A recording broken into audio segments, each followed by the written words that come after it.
जय सनम को समस्त को नमस्कार जय जगन्नाथ। आज आम गोटे जिनस रिव्यू करवा जोटा कि हूँ आशीर्वाद गुलाब जामुन।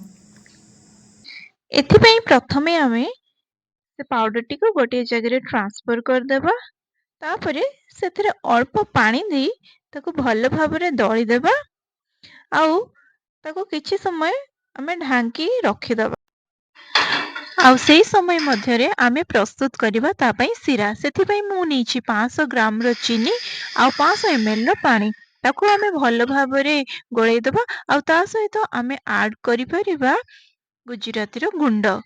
मो पाखे गुजराती गुंड नथिला तेणुक मु गोटे गुजराती को छेची कर मिसई देछि।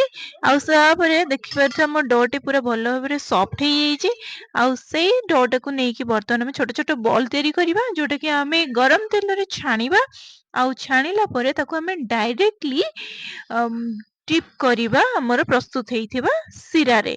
आउ ताको आम आधा घंटा पई छाड़ी दबा। आधा घंटा भितर सब सिरा ता भितर पशि जिवे आउ प्रस्तुत हो आमर गुलाब जामुन।